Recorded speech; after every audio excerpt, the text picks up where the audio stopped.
Hello and welcome to another episode of Healing in Church. You know exactly what it is that we do here. We talk about things that in church and that are killing the church.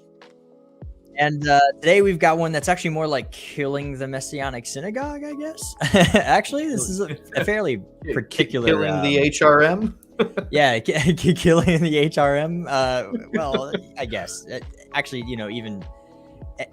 across all Messianic movements, people are guilty of things that we're going to go over here. So facts. It's not limited to any particular denomination. And so we're going to talk about those things. We're going to get them out of the way. We're going to go over the do's and the don'ts of Tzitzit. We're also going to go over some cool things like, the meanings, some cool gematria facts. And then if we have time, if we have time, we can go over some how-tos, right? I guess whip out the old Talik Gadol and show the two different versions of how to wrap yourself in one, Ashkenazi, Sephardi, what have you. We'll see what the clock looks like though. But as always, before we get started, a very, very special thanks to our top tier heretics.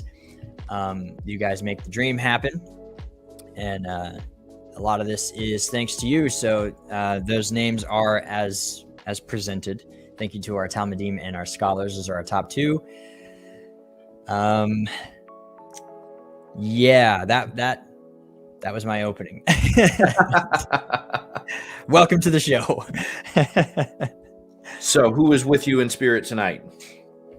Let me do this here. Let me pull that away.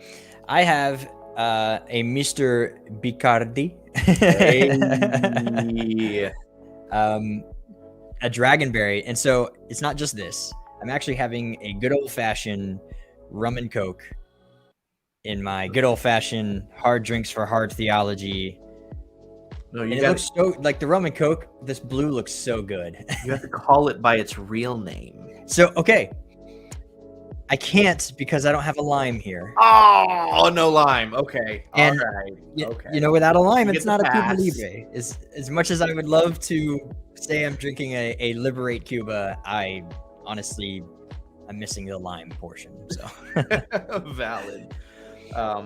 I am still on this the Bourbon Rabbi. Now, just between last week and now, a lot of it is gone, but that's not just me. It's because I brought it to my father's for Shabbat, and between he and I and 3 of my brothers, we enjoyed it quite a bit. One thing I forgot to mention last week about this though, so it is 57.5% alcohol, okay, by volume.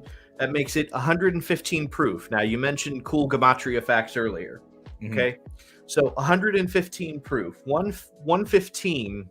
The one of the Hebrew words that has a gematrial value of 115 is chazak, or strength. To be strong, right? So he, I like that he did that, right? He literally made this strong. I need to get a bottle of this because I need to. It's so good, dude. I want to try it, and it's just me is actually in the chat. He knows I've started to like bourbon more recently, as I've recently admitted live, even though it goes against my Irishness. But yeah, so we're gonna talk about some stuff that some stuff that needs to be addressed. So anyway, my cat's losing his mind. Yeah, he's over there causing a ruckus. All right, so cool. What was I? Yeah, I guess let's just jump into it. Let's jump in. I guess. Like I said, you guys can sort of read the title. You know what's going on here. We're going to talk about the Tzitzit, and more particularly, this is an episode sort of geared more towards Messianic communities members. because there's going to be a lot here. So for first and foremost, we're going to cover some stuff because not everybody knows what tzitzit are. Not everybody in our audience knows where to begin with this kind of thing. So we're going to start at what are these things, and then we're going to, towards the middle, address the stuff that needs to be addressed. So first and foremost, what are tzitzit? In fact, so I'm currently wearing mine. I'm wearing a talit katan.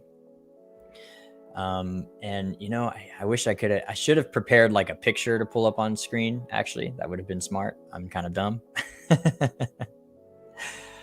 I do have some pictures that I can pull up, but they're just different tying methods. They're not really, it's not really good for showcasing what a talit looks like. What? I don't know. I clicked something and then my screen looks all weird. Okay, I fixed it. Okay. So the cat, the audience is like, show us the cat. He'd have to come over here, but he's over there being a nuisance.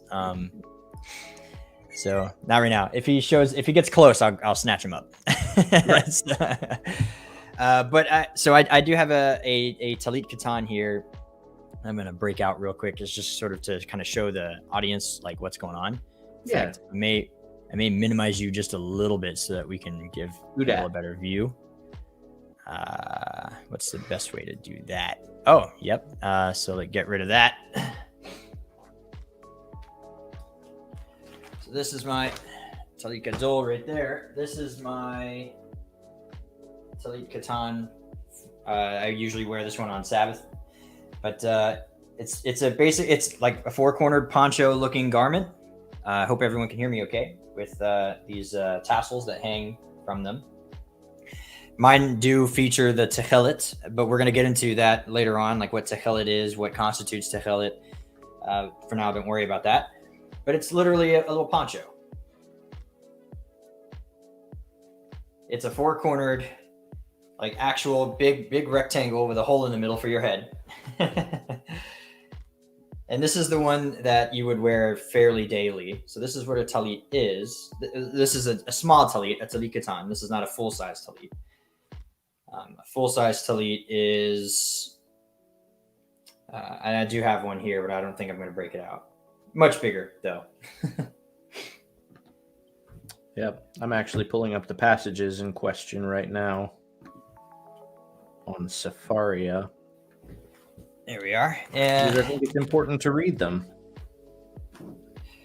And as you can see, I'm currently wearing a set underneath my vest that I wear fairly regularly, actually. Okay, and we're back. For those of you who are only listening to the audio, sorry, but you don't get to. This is why you should join us live and watch it live so you can see what's going on.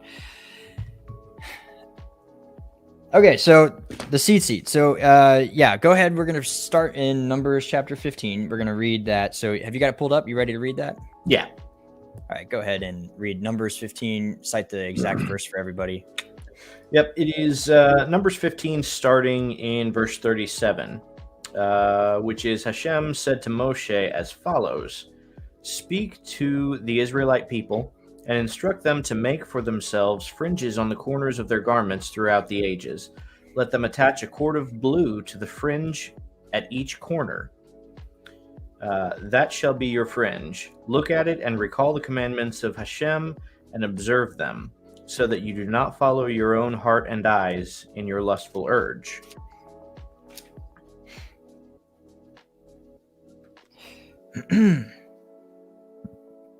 Excuse me. So, and some of you may be familiar that is actually the final paragraph in the 3-paragraph version of the Shema. Yep. So I'm just going to make a banner here for this real quick so people know where to look. This is your citation. Boom. Yep, I read 37 through 39. It technically continues into 40 and 41, which is, thus you shall be reminded of all my commandments and to be holy to your God. I, Hashem, am your God, who brought you out of the land of Egypt to be your God. I, your God, Hashem. So that would be the totality of that paragraph in the Shema. Right. And then it's reiterated again in Deuteronomy, chapter 22, 12. And I can go ahead and rip that one open and read it real quick. This one's it's interestingly different, and we're going to go over some of the particulars about this. But yeah, it's Deuteronomy chapter 22, verse 12. Simply says, "You are to make for yourselves twisted threads on the four corners of your garment in which you cover yourself."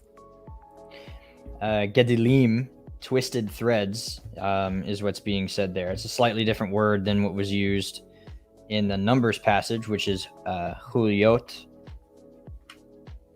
which means wrappings. Or like links, whereas the Gedilim is more like links, as in like a chain links kind of wrappings or twists. Kind of the etymology of the word there is different. And actually the root of the word is gadal, which means great. What are you looking? What's up? Do you have a cat?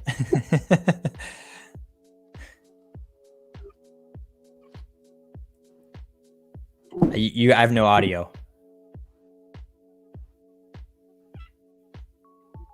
What happened? Yeah, I lost your audio. Okay, to fill the filling the dead space.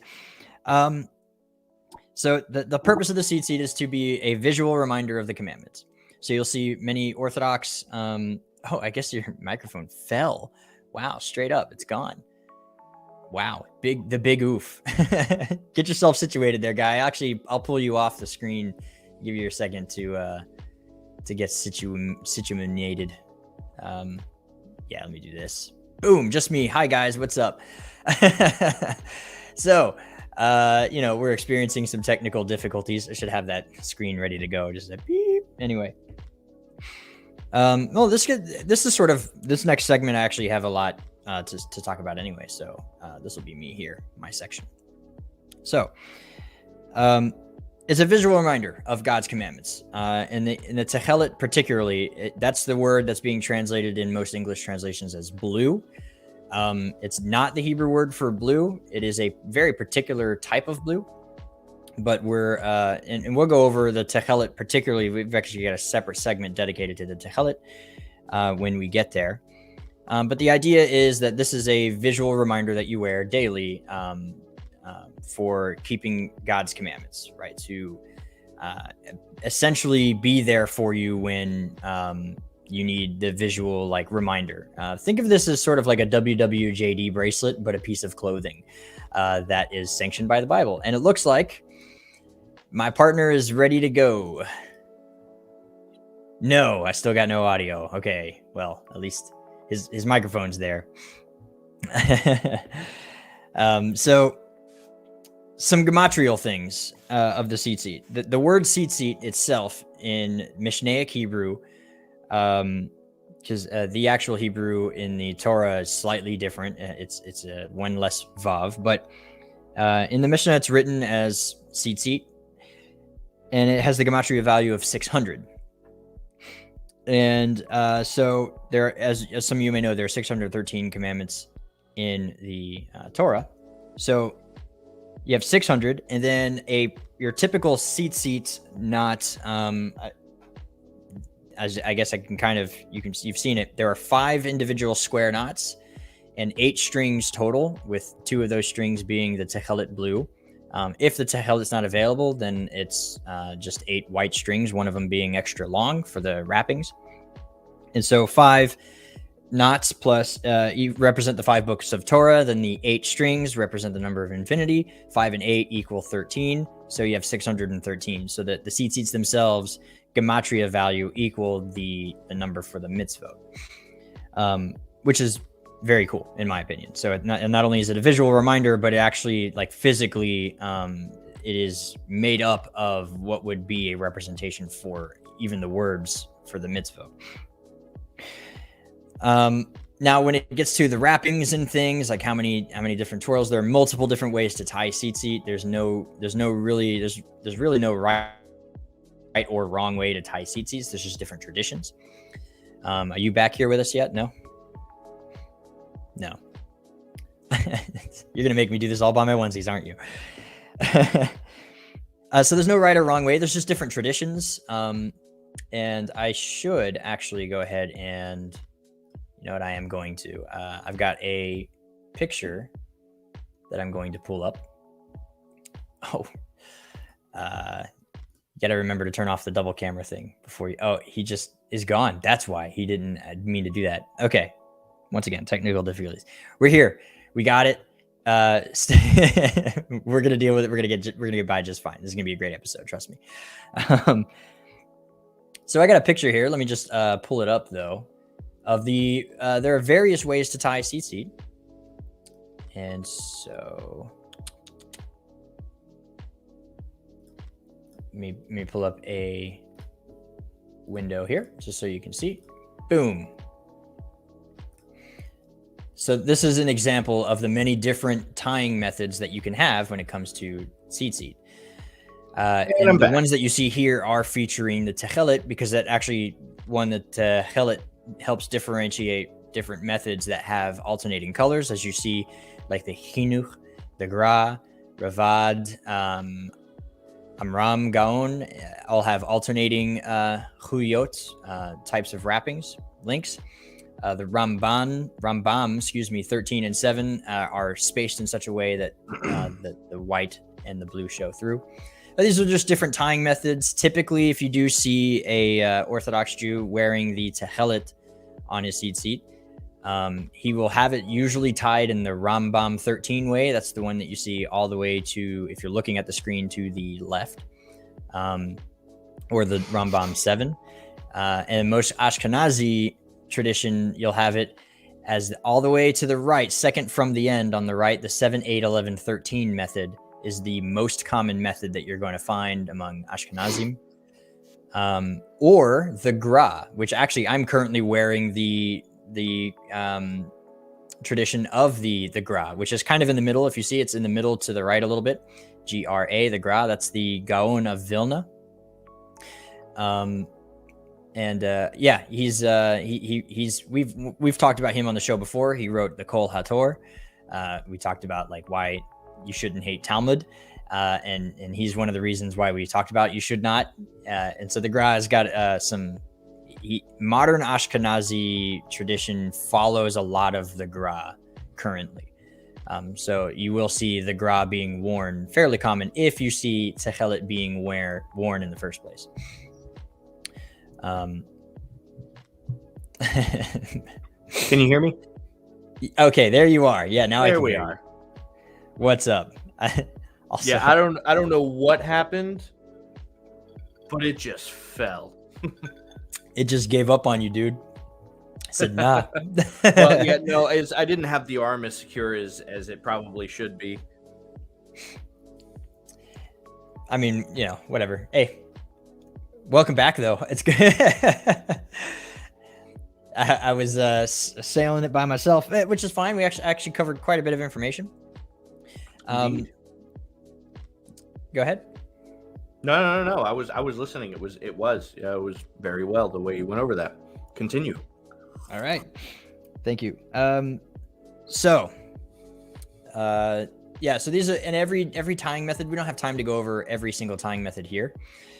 Because every method has its own like meanings, gematrial values, in kind of significance.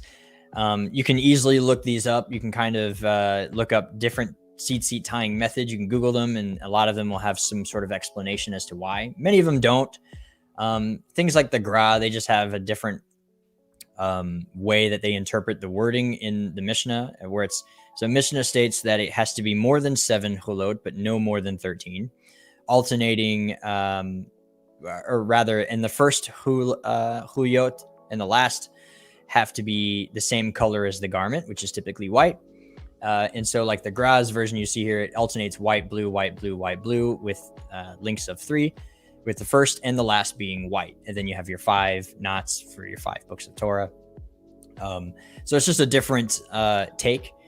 But what you see here is still a total of 13 huyot. So it's just a different version. Whereas like the Ashkenazi one that you typically see, the 7, 8, 11, 13, that's still, those numbers all still equal the same number of wrappings for 13 hulyot. They're just distributed differently. And actually, if we have time, again, we'll get into why the Ashkenazi tie theirs the way that they do. It's chock full of symbolism. So I actually admire it, because I wrote down all these notes for the Ashkenazi custom and like what it means, like all the symbolism, like why it's tied in that way. And then I was hoping to find a lot of really good information for the Sephardic one, and the Sephardic tradition is like, because it's like super simple. Well, the Sephardic tradition of tying it is, it's kind of awesome all on its own. It doesn't really need a whole lot of explanation. It just is awesome. Okay, so let me go back to that, and now let's talk about the part where we get to step on everybody's toes. This is going to be the bit that I'm going to have the most fun, because we're going to get yelled at by a lot of our own. Actually, not really. Any of the Orthodox Jews that are watching, they're going to be like, all of these are kind of obvious. It's the Christians watching that are going to kind of get a little upset, actually. Right. Yeah. And yeah, no, this is, and it's amazing that this is one of those like choke points. It's kind of ridiculous, honestly, that this is something that gets so much pushback. Like, what? Why? Why not just do it the way it's literally always been done? I find it like, I find it so odd, right? Like how typically within Messianic circles, there is such a pushback against rabbinic tradition, right? There's this whole like, that's traditions of men. That's traditions of men. It subverts the word of God. Traditions. It's all man-made crap. Like that. That's the way that they talk, and it absolutely baffles me that the plainest reading of the text, in its most literal pashat, even its remez, if you just read exactly what the text says, like what you get in Messianic circles is not that. They have created their own traditions of men, and they've interpreted the text in a completely different and foreign way. It very much, I'm always baffled by it. I find it kind of strange. There was actually a conversation I did have with somebody this was back at Liberty, and somebody was wearing him on his belt loops, and I asked him about it. And he was like, well, the kanaf can also mean edges, so I have it on 4 edges. And I was like, yeah, but is it 4 separate edges? Like that was a simple question. I was like, are you wearing it on 4 separate edges though? Or it's all your pants waistline is 1 edge and you have 4 tzitzit on 1 edge. So what's up there? And he just kind of thought about it for a second. And then the very next week I saw him wearing a talit katan, and he never wore it on belt loops again. It was like a very simple question, but he, it was like, oh, weird. Like never thought of that. But yeah, the first and foremost, belt loops. Now, Brad, I'm going to let you go on a rant for this one. Do you want me to cue up the play me on, intro? Johnny? You ready?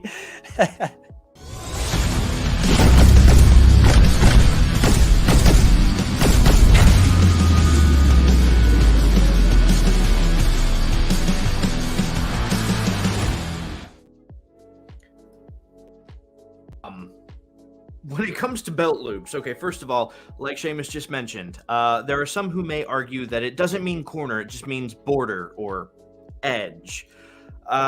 This kind of becomes problematic, as Seamus mentioned. Deuteronomy specifies 4 of these kanafot, right, corners.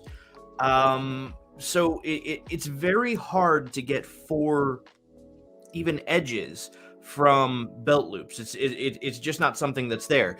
Now, I've heard the argument that like the belt loop itself, right, is because it's a strip of cloth that itself has 4 corners. The problem there is that you don't have a tassel tied to each of those 4 corners. They are affixed at each end to your pants. So it's a non-starter there.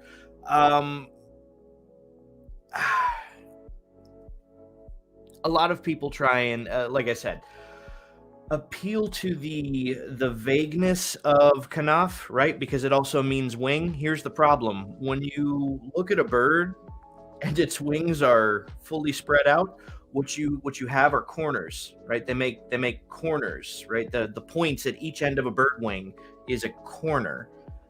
So first of all, again, that makes sense as to what we're talking about regarding corners. And then if a talit gadol is worn and folded properly, that's what it looks like. It looks like wings on a person. So this also makes sense as to why it's called wings. Yeah, I don't know that I've heard of really any convincing argument as to why belt loops do fulfill the actual mitzvah. The only way I've ever heard it argued is technically trying to distinguish Numbers 15 from Deuteronomy 22. And doing that creates a number of different problems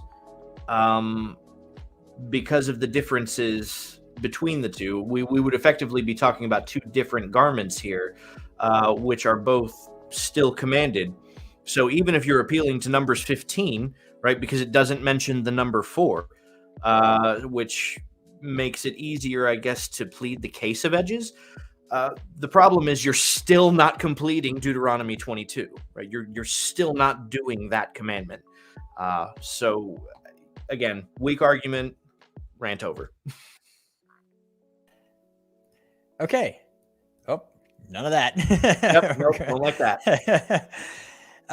So like I'm seeing some stuff in the comments. So first of all, typically most pants come with 5 or 7 belt loops. I wear 7 looped pants because I usually wear tactical pants, and 7 loops is more structural integrity. So there's more than 4. And on the plain reading of the Numbers text, if you're going to take it that way, if you're going to take a belt loop to be an edge, which they're not separate edges, again, the kanaf means corner. Ooh. What? One thing I forgot. Because this pertains to it being translated as border, okay? And this still works. What do you do with a garment that has 5 corners or 6 corners? Right, a 4-cornered garment is not the most that there is. There are garments that have more than just 4 corners. What do we do in that scenario? Well, you would still put tzitzit on 4 of those corners. You wouldn't put it on all 5 or all 6. You would just put it on 4 of them. It would be the 4 that are the farthest apart from one another, or the 4 bordering corners. The 4 corners on the very edge of the garment.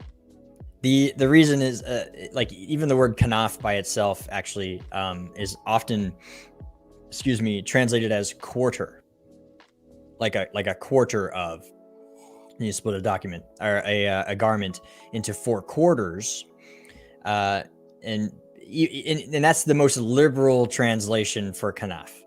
But kanaf literally means wings or corner, like an actual corner.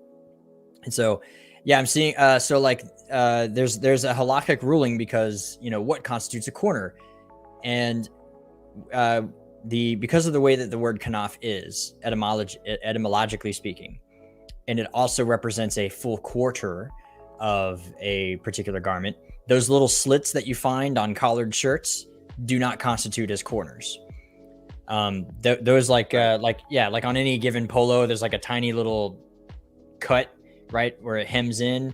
Those do not constitute corners in the garment. The garment has to largely be rectangular when flat. Like the majority of the garment has to be separated enough to where most of the garment is not connected. You can only have a very minute part of the garment connected in order for it to constitute a legitimate corner. Yeah, it has to go more than 3/4 of the way, or at least 3/4 of the way up. If it's going to be a cut in a shirt, 3/4 of the way up, because again, it has to essentially be, when laying flat, a 4 distinct cornered garment. And so, because you can't lay a polo flat, those little slits are not far enough, those do not constitute for the word kanaf. Right. And so, like I said, the talit katan in most Orthodox circles is literally just a big rectangle with a hole in the middle for your head, which is what I'm currently wearing.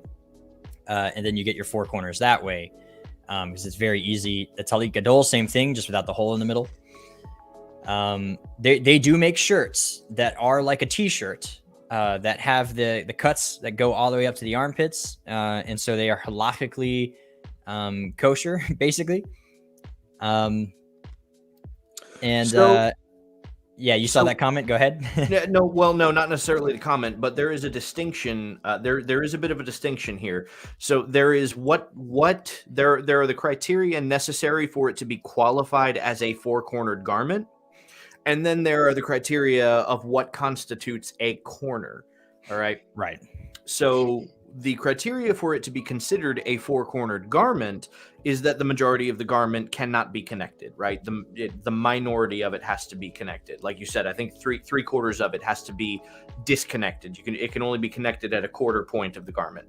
However, what qualifies as a corner, right? And this is like, guys, this is important. This is why it's important to actually read and study up on what is tradition, because words have definitions, and words that are otherwise broad to us still require a specified definition, because when Hashem spoke this to the Israelites, he meant something specific. He didn't mean it in vagueness and generality, right? That leaves everybody in the dark. You're no better off than you were when you started.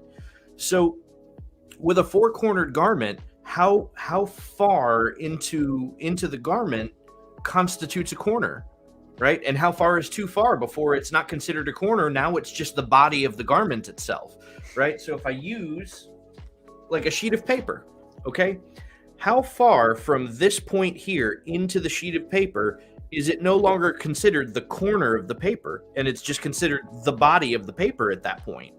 Mm-hmm. So the Kitzur Shulchan Aruch, Siman 9, 2 and 3 stipulate that the point where the tzitzit should be tied, right? The corner of the garment should be no more than 3 thumb breadths from the edge, but no less, right? So thumb breadths being, now there's dispute over whether or not you measure by the narrow part of the thumb or the wide part of the thumb. That is disputed, right? But so 3, right? That's what they're using to measure. But no less than from the middle knuckle to the thumbnail, right? So it can't be any less than that, but no more than 3 thumb breadths. That is what constitutes a corner. As you can see. Right.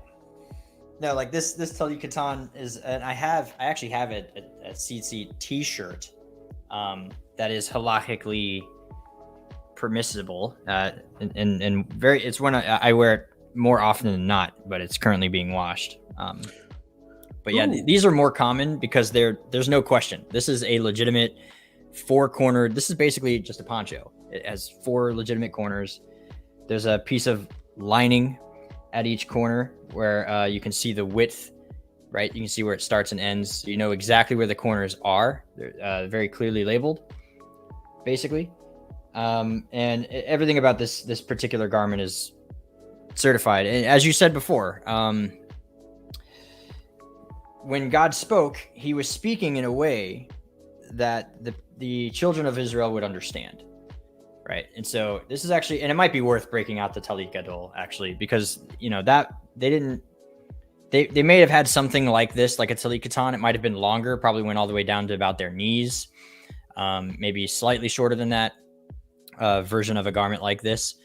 But primarily they were likely being spoken about like the Talit Gadol.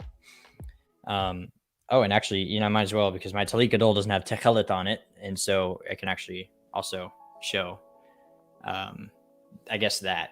But yeah, no, the belt loop thing though, and here's my rub with the belt loop thing.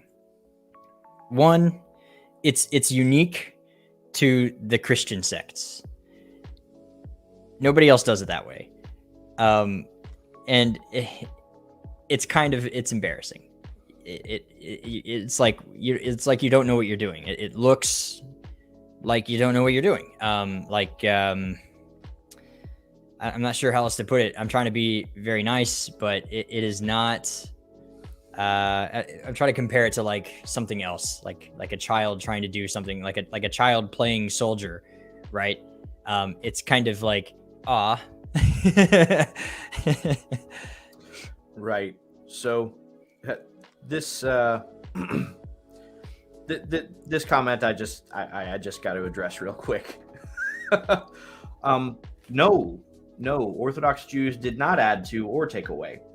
They expounded on. But especially if we're talking about the KJV, I can actually point to you a number of places where the KJV both adds to and takes away.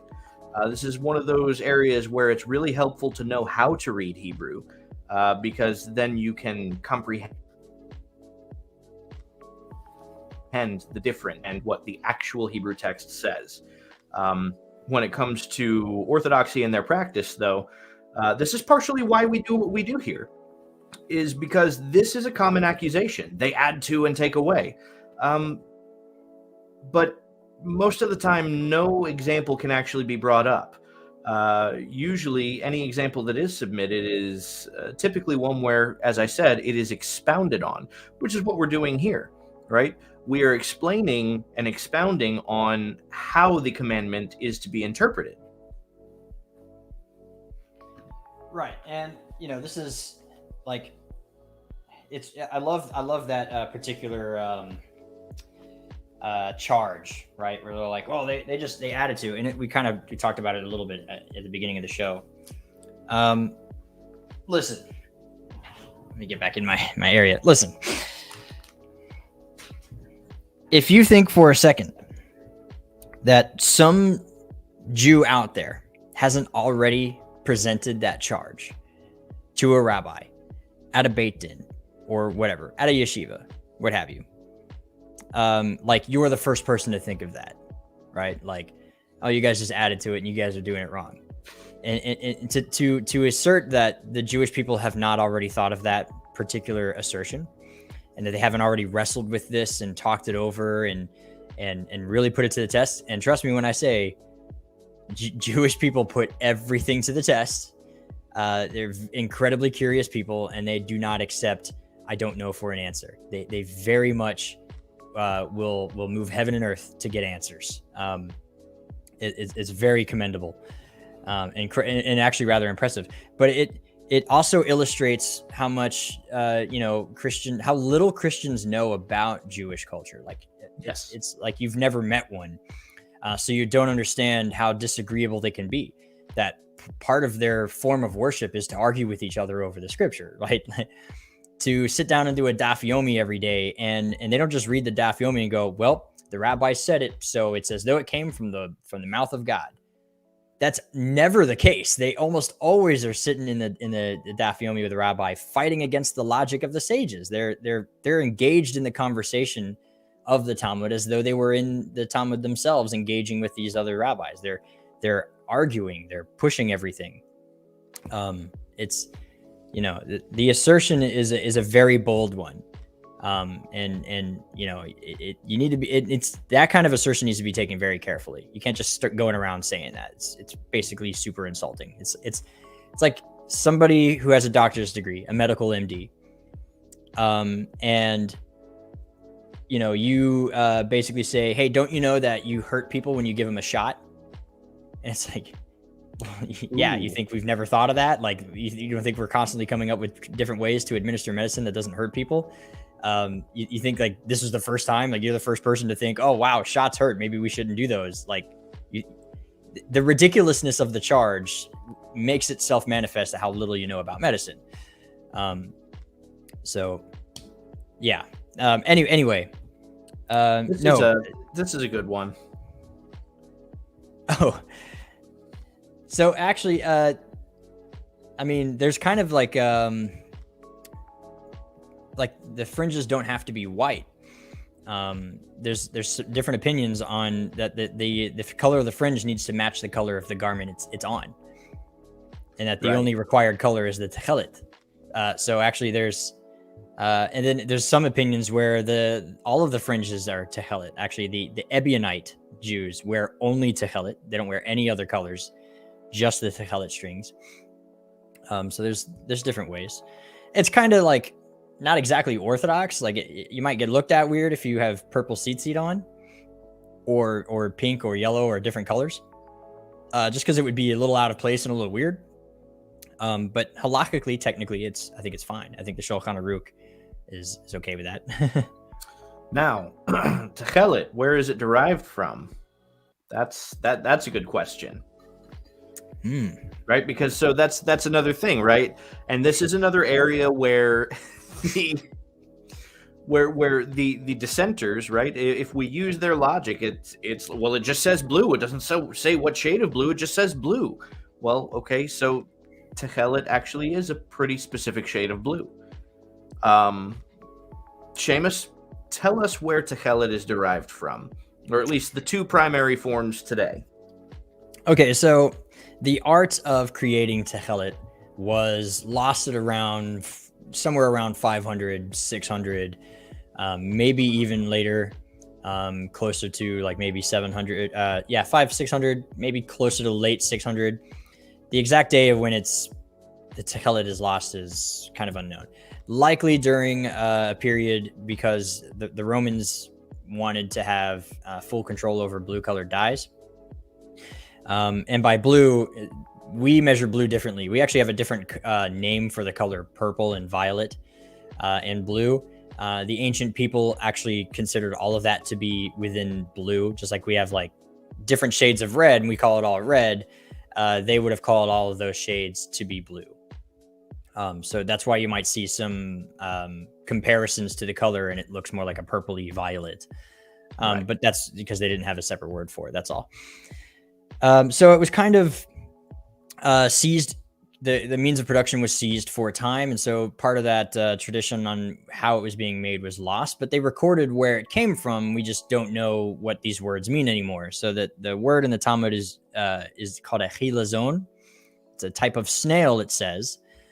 And recent archaeology has revealed a techelet factory, which uses this murex snail particularly. And they're full of a bunch of holes, and it appears that they were basically drilled through and being used for their blood for something. And when archaeologists recreated what was being done at these dig sites, they believe they've discovered the original techelet. Well, there's a couple of different ways, because this has been something that's been searched for a while. There's a rabbi named Radzin who believed it came from a cuttlefish. He created a method, and he believes he's discovered the way through what's a cuttlefish. So that's called Radzin techelet. You can find that. It's fairly cheap, about $30 for a pair.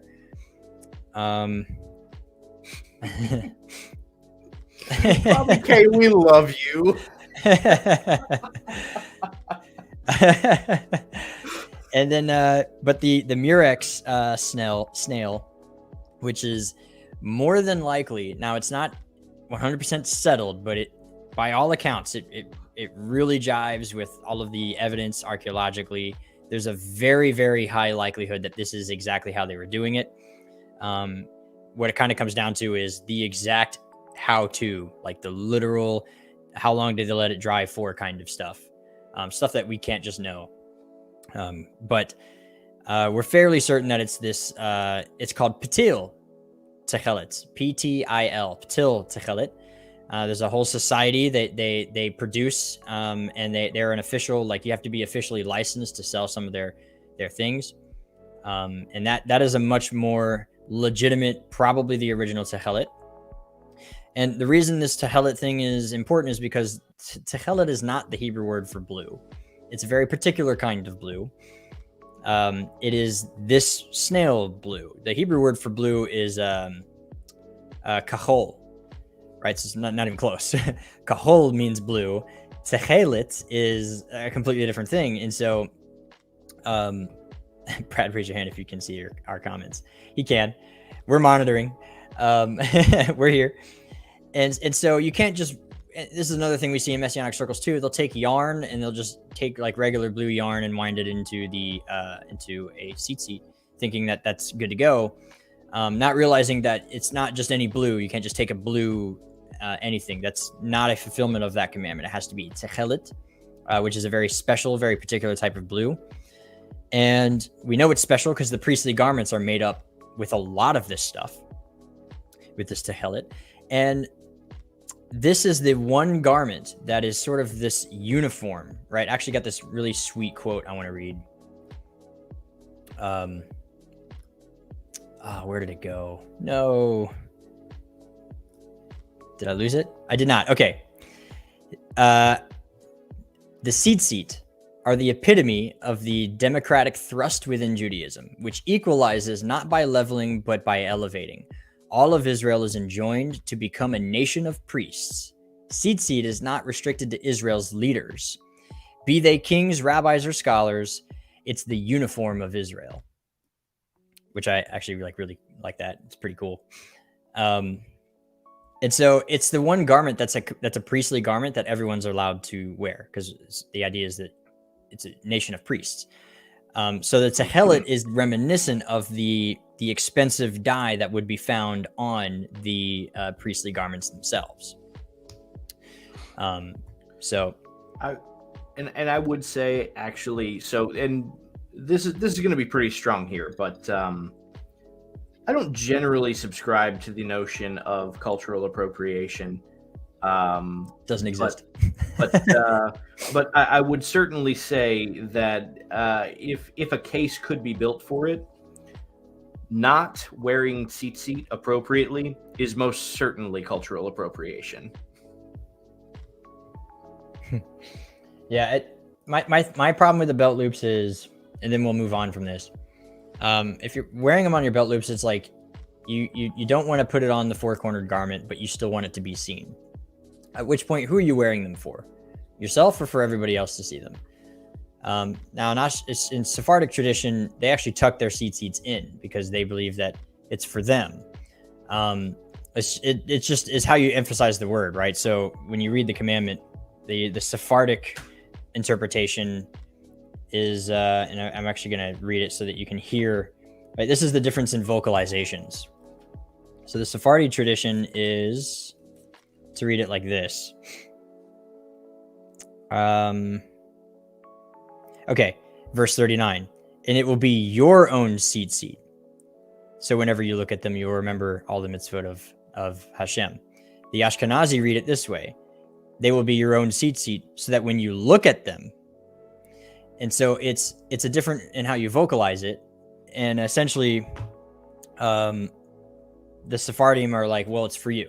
It's between you and God. It's for you. As long as you know that they're there, that's for you. I heard a Messianic pastor or also Messianic rabbi, however you want to phrase it, Greg Hirschberg from Beth Yeshua International. I was actually, so I had an occasion to visit there once, and I was there for this lesson, where essentially what he said was, if I can paraphrase a bit, was, he was addressing this, that some of you wear it literally just to be seen, and you're judging other people for tucking them in, right? But he emphasized, the point is for you to know that they're there, and he said, you want to really know that they're there?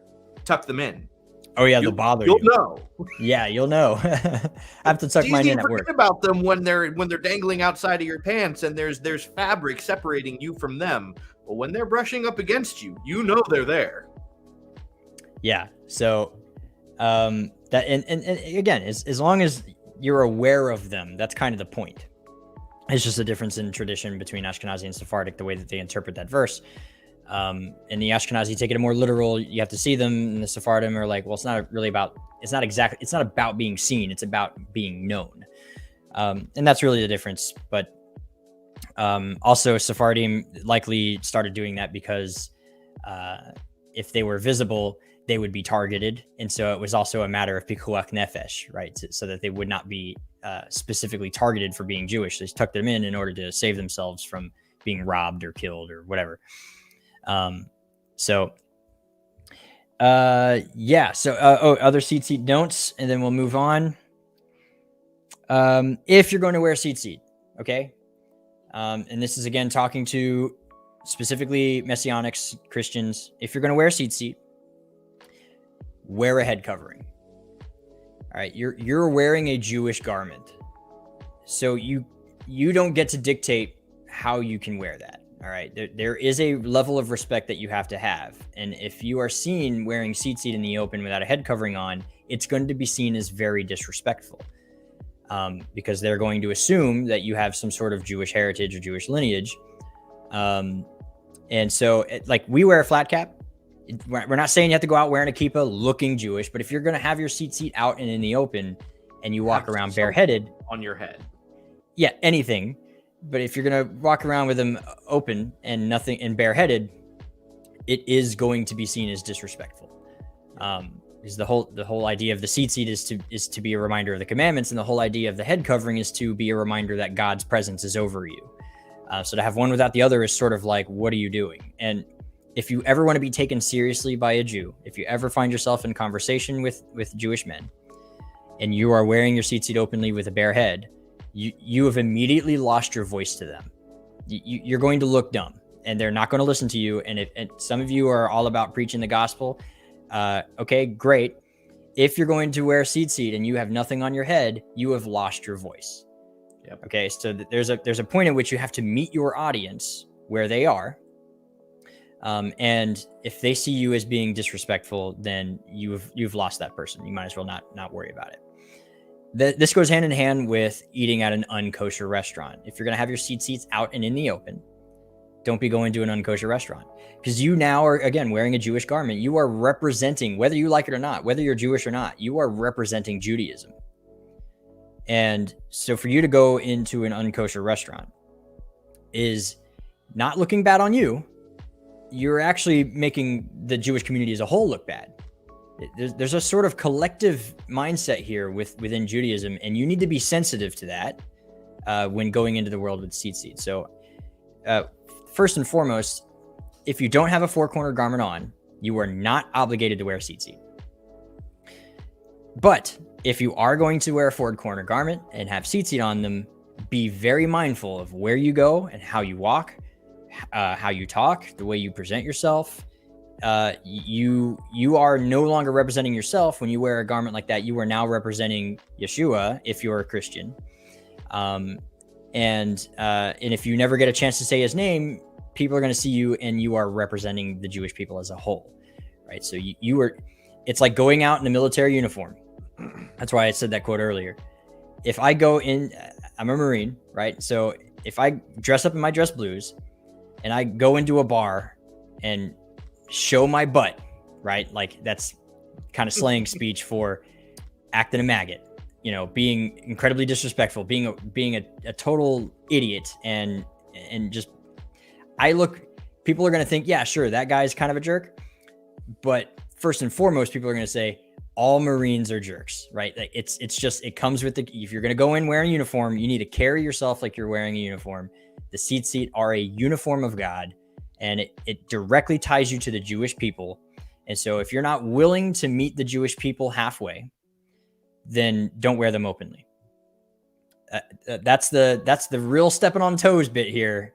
It's interesting reading some of the comments here. So one says, so we're more concerned with people than God. No, those two actually go hand in hand. This is kind of the whole point to the love your neighbor as yourself, right? This is the whole point to love God, love your neighbor, right? Is to be concerned with other people, especially when those people are the people of God, to whom he gave his Torah. Right? The people of the book are the only ones that reserve the right to its interpretation. Outside of that, we're kind of just making stuff up and have absolutely no assurance by any means that what we're making up is correct. Again, things have meanings, words have definitions. Specificity is important, especially when some of these commands come with the death penalty.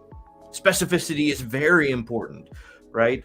Somebody mentioned, something concerning what qualifies as work on Shabbat. Well, that's a very interesting point, because there are no less than 11 words in the Hebrew text of the Tanakh that translate in English as work, right? But only one of those words is forbidden on Shabbat.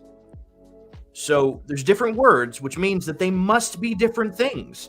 So there's a level of specificity behind what qualifies as Malacha, right? Malacha is a specific word. It means a specific thing. And it is those things that are called malacha that are forbidden on Shabbat. The other words that are called work in English, that translate as work in English, those are not forbidden on Shabbat. So that's why this is important, right? This is knowledge that you don't have from reading an English Bible. This is something that is specifically derived from exegeting the Hebrew text as it has been done over the course of a few thousand years by the people who have had direct access to this.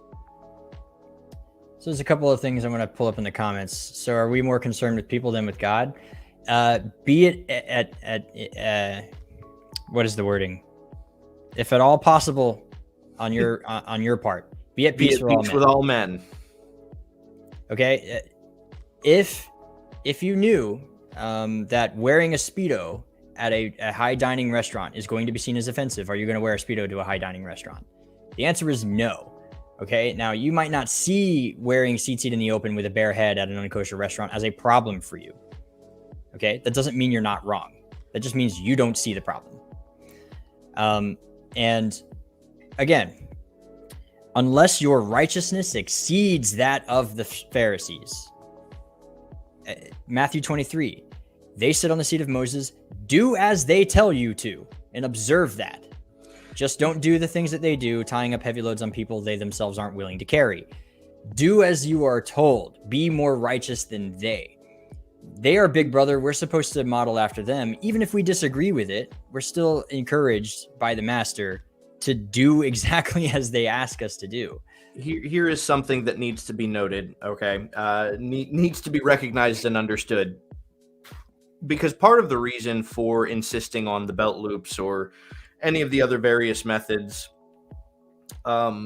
is specifically to avoid the rabbinic tradition. Here's the problem. No matter how you choose to do it, if it is not 100% original and made up by you, then you are relying on a rabbinic tradition. Okay, there are some that are of this mind that I've even seen outline that their tzitzit are tied in the 10-5-6-5 pattern. Right, that's the Sephardic pattern. So you're relying on rabbinic tradition for how they're tied, right? For most of the people who wear them on either clips or belt loops, your tzitzit are still tied in a rabbinic tradition, right? You're still wearing a rabbinic tradition, and for those of you who are not tying them yourselves and making up your own knot pattern, when you order them from a website, a Jewish website. You're ordering something that is built on the rabbinic tradition, right? So at what point are you compromising your own disdain for rabbinicism in order to I don't know, you just cut corners? Or there's no way you can do this without relying on rabbinic tradition. Unless you are, like I said, unless you are making up your own knot pattern and tying it yourself. When you found out that Torah was valid and you read in the Torah that you're supposed to be wearing tzitzit, and you went to go and look up what tzitzit are, what you read was a rabbinic tradition. Everything that you read about tzitzit was a rabbinic tradition. Now, the thing here is, I'm seeing a bunch of this one. Where is it? I saw it. Where did you go? It was from Rabbi Eduardo. Wake up call. Nope, not that one. Not that one. Okay, I lost the comment. It's up here somewhere. This chat's been kind of wild. Maybe you deleted it? Can you do that? I don't think so. Maybe. No, there's a particular comment I wanted to address, but I seem to have lost it. What was the nature of it? I might be able to find it. That's why I need to pull it up so I can read it.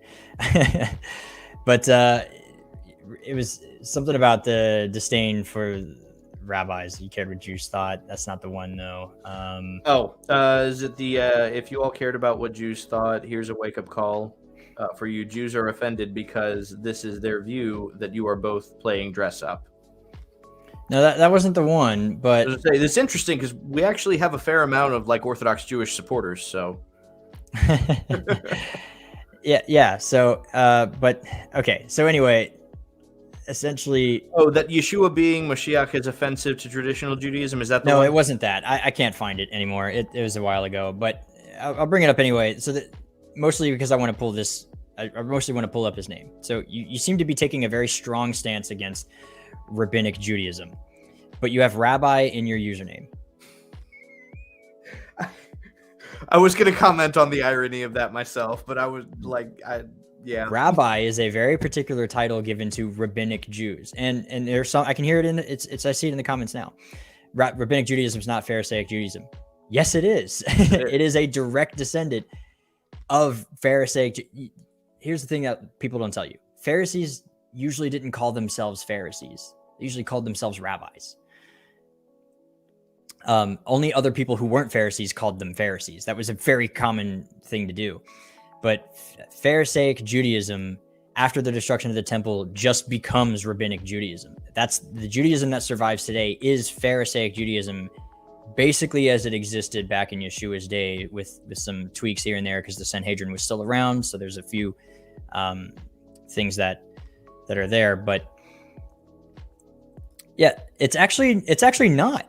So here's the thing: a lot of the Pharisees that are written about in the Talmud, like Hillel, Shammai, never called rabbi. Being called rabbi is a Pharisaic invention that comes around about towards the end of the Second Temple period.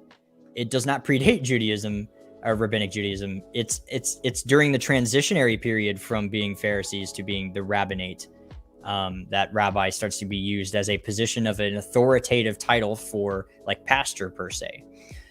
So for you to have it in your username is interestingly ironic because anyone who's definition of irony right there. It's you're wearing a title that was unique to Pharisees. So anyway, here to insult you. That's not what I'm here to do. And yes, we know that Yeshua was called rabbi. That's because Yeshua was a Pharisee. Yeah. Right. In fact, I got you. Jesus the Pharisee, right here. Boom. Rabbi Harvey Falk. Check that book out. It's a great resource. It's not the only one, but it's a great one. But Yeshua was a Pharisee. Anyway, we're a little over time, but we've got one more topic to cover over. This one actually was brought up a little earlier in the chat. Well, way earlier in the chat. The chat kind of did go wild there. It was brought up. J.I. Rowe was having a discussion with, I believe it's Surveying for the Kingdom, and this topic got brought up. Who are Tzitzit for? Oh, yeah. Well, so real quick, the dues. So there's a couple of Tzitzit dues that I just wanted to touch on real quick. Wearing only white without the techelet is okay. The way that the Deuteronomy passage, Deuteronomy 22:12, doesn't mention techelet at all. And the way it's worded in Numbers is it's two separate phrases to put tzitzit on the corners of your garment. And that's the end. And then it says, and put a cord of techelet around those tzitzit. So if techelet is not available, then you're still supposed to have a tassel at the corner of the garment, whether techelet is available or not. So wearing white on your tzitzit is okay, because again, techelet is a very particular dye. It's a very expensive dye. It's a little hard to get a hold of. My talit katan, with the techelet and everything, is upwards of $80, $90.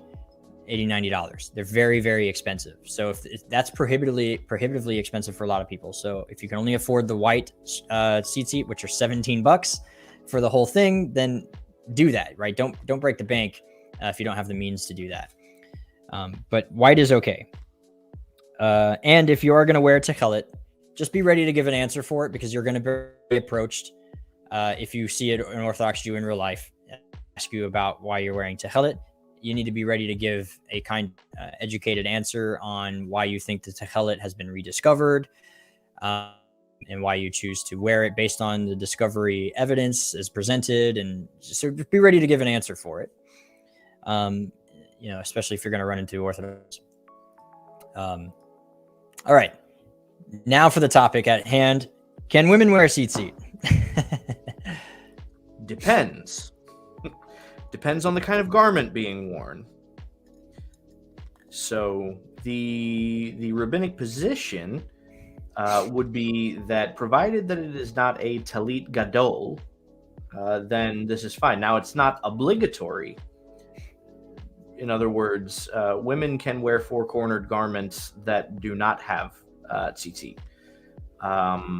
And if they want to wear tzitzit maybe as an attachment to their head covering, then that's fine.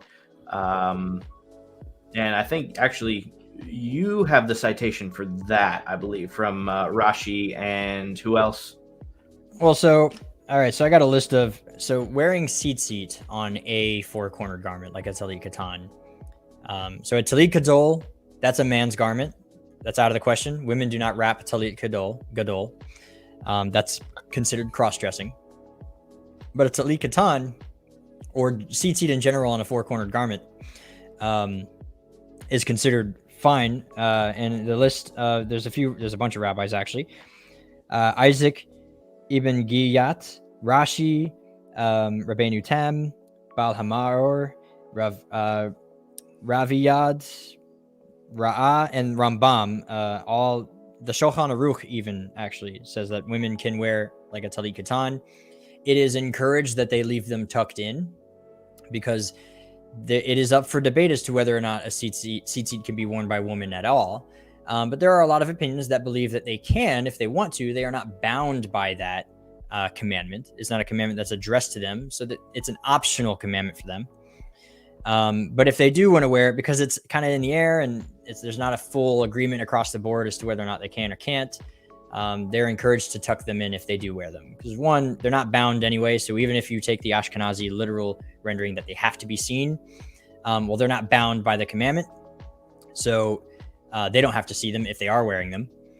And then again, that ensures that women are doing it for the sake of the commandment and not to be seen by others.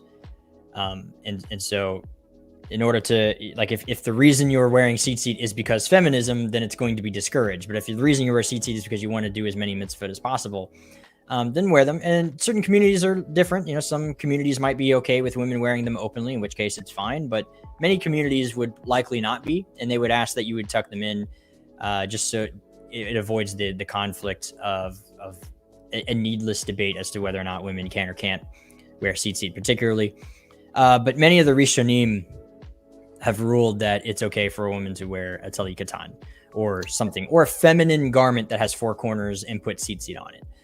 And for those who may be wondering, okay, where do we derive that the talit gadol is forbidden for women? Well, that actually is a little farther up in the same chapter in Deuteronomy 22:5, where the command is that a woman must not put on a man's, or the word here, right, chili, is things that pertain to a man. It's not even clothing. It's not shirt.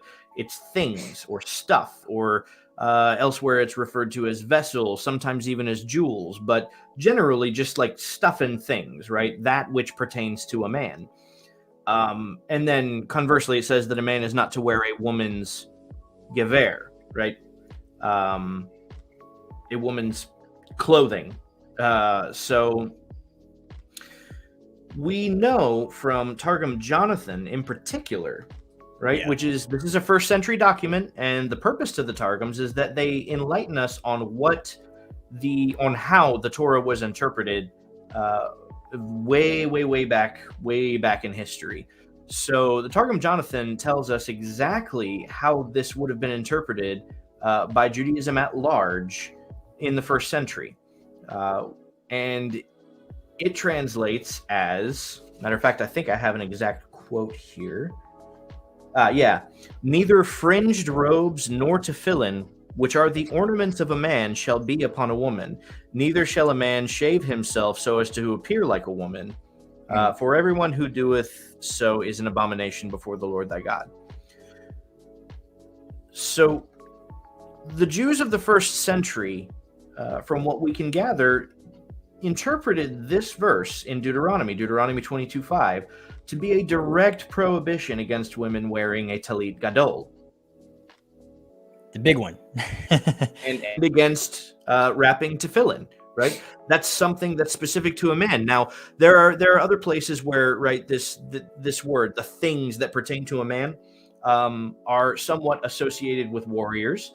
So it's somewhat associated with armor, though not directly. It's things that are worn for battle. But this is not literal. Understanding what being dressed for battle means to especially an Orthodox Jew of the first century, this would directly translate to a talit and wrapping tefillin.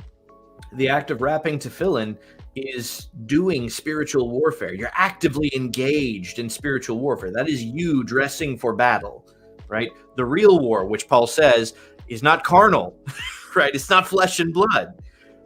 So the idea that the weapons of our warfare are not carnal, that doesn't begin with Paul. That goes way back farther in Judaism, and is derived directly from the Torah. And wrapping tefillin goes hand in hand with the talit gadol. So they're mentioned together for a reason. So it's likely they're not talking about a talit katan.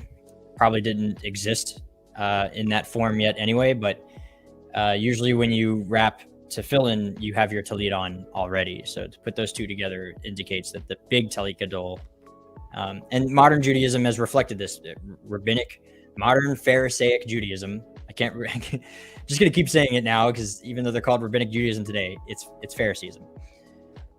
Modern Phariseeism has ruled that, a talit and tefillin cannot be worn by women, because that's a man's particular commandment. The talit gadol and the tefillin. Yep. But yeah, like the fringes themselves, on a four-cornered garment are kind of anybody's game. So let's see here. What do we got? I had like all of these notes on the symbolism of the Ashkenazi tying and the Sephardi tying. We're a little over time. We're a lot over time. And I kind of want to just, what we'll do is we'll do this actually. Because we have the after part as in the Discord after the show. So if you are a member, if you're a supporter, a Patreon at any level, we will go over those in the after part as with you guys. And so part of the perks of being a member, should you feel so inclined to join at any level, membership starts at $1. You can, there's a post show, and then you can ask us questions. You can be on the Discord. You can speak to us directly, ask us questions directly. And 1v1, you can ask us whatever you want, or sit in complete and awkward silence with us, whatever you want to do. And then we usually debrief the show, go over some extra details that maybe we didn't get a time to get to. And this is an example of that. Yep. I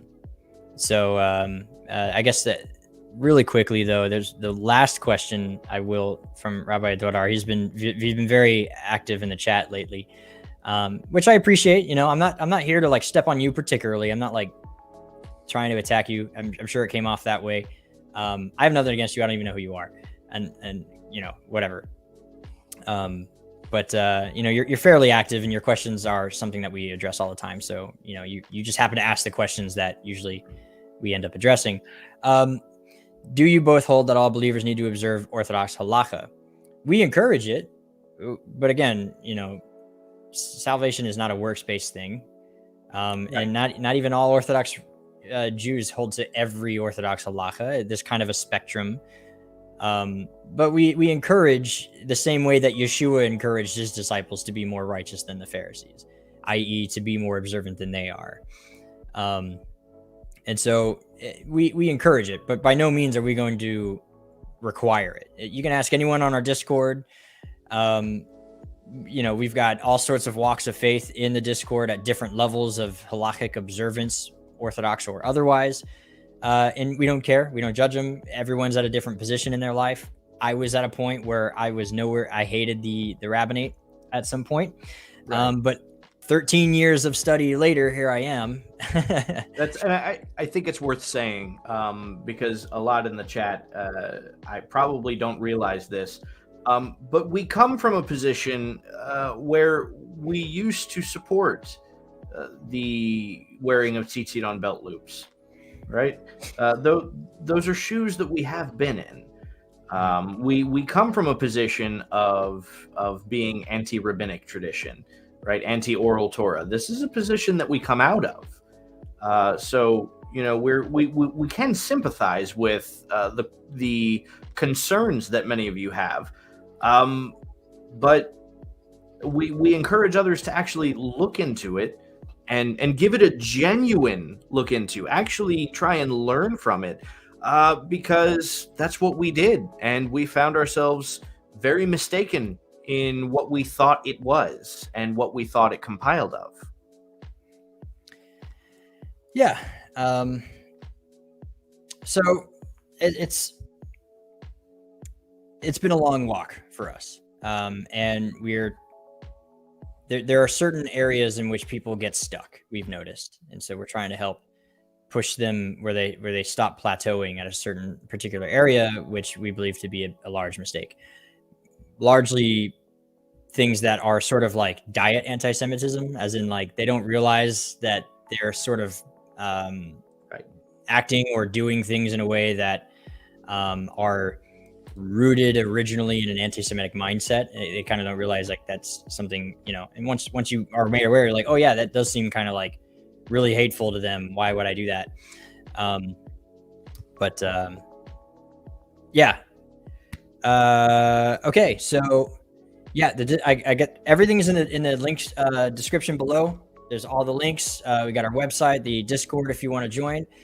You can join the Discord whether you're a member or not. You just get special access to the after parties if you are a member. And Patreon starts at $1 still. The website membership is different because the way we have to process credit cards and stuff, you have to pay for the whole year basically ahead of time. Otherwise, $1 a month, we would have to pay for the credit card fee, which is more than $1 to transaction. Anyway, yeah, long story short, so that is flame. That's why it's different. We've had to structure it a little bit differently, but we do have a website. We do have some free content on that website, and we have some special access stuff. All of the same special access stuff that's on the website is on the Patreon. So if you have one or the other, it doesn't matter. You're going to get all the same stuff. We make sure that both are up to date. So if $1 a month is good for you, go to the Patreon. You'll get all the same access. If you'd rather pay for the whole year up front on the website, go there. Doesn't matter. But yeah, so, and then we're eventually trying to make the shift away from the Patreon, though. We'll eventually figure out some ways to make that shift a little bit easier. That's why we encourage everyone to go to the website, so that we don't have to keep paying dues to Patreon every time you guys give. Part of your dollar goes to Patreon, and so there's a part of that there as part of the switch why we're moving over. So that your dollar goes a little further for the organization. Once again, and I don't have it pulled up. We're really over time. So a special thanks to all of our top tier Patreons. Thank you for all of your support. We love you guys. You guys are what really makes this a fulfilling ministry. Like you guys are what makes this enjoyable in the chat. especially in Discord. We have such an active Discord group. It's man, I love it. And you never know what's going to happen in the main chat. It's just kind of like a fireworks show. You have no idea what's going to come up next. And we have such awesome people there. You guys are so awesome. Yeah. So, that's enough of the shameless plugging. You guys know where to go. And then, I think we did our quick little summary. I think we're going to go ahead and kind of sign off. Yep. Yeah, I feel like there's so much more that we could go over on this topic. There is. I didn't even touch the half of my notes really at this point because there's a lot more detail involved in this. I kind of went really, really deep into breaking apart the Hebrew behind the text here, but that is what we can do in the Discord for anybody who has questions concerning it. Other than that, we definitely thank you all for joining tonight. I can tell that this was certainly a necessary episode to do. So other than that, definitely maybe join us in the Discord, see some of the conversation that goes on there. You'll have an opportunity there, especially to converse with some actual Orthodox Jews who are some of our supporters. And even some of them, they are advisors to us, right? That's we go to them directly with questions if we're stumped on something, or even for just a little deeper of insight. So anyway, outside of that, the Discord is the place to be for all the really fun stuff. Wednesday night is just it's a fun show, but the Discord is where the action happens. So definitely check us out there, and bless the like button, nomine patri et filii Spiritus Sancti, the subscribe button. I'm changing that. I don't want to do that anymore. Your thing. We got a large Jewish audience. That doesn't make sense for them.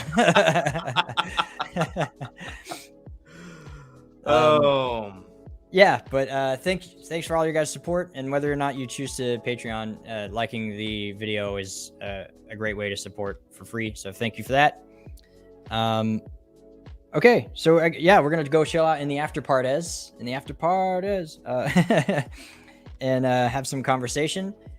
And if you decide to join the Patreon and want to jump into the after parties like right away, if your Discord is hooked up to your Patreon account, you will be able to have access immediately. If not, jump into the Discord, send us a quick message, and we'll set you up, and then you can jump in.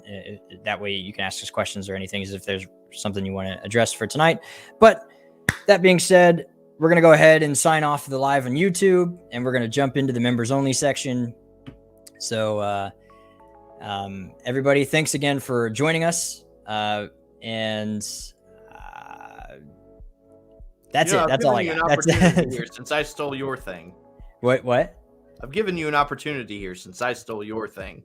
I'm so bad at opportunity. I'm gonna.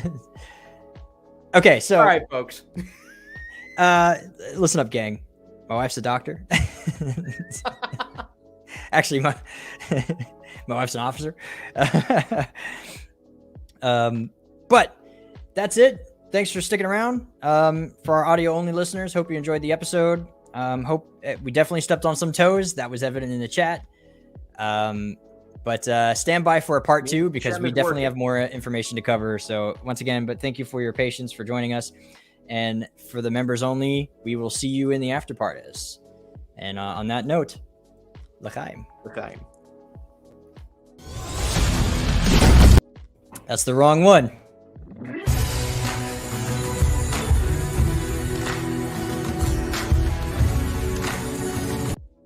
I totally messed that up, dude. I can't let it go. That was terrific. I can't believe I clicked the wrong button. Okay.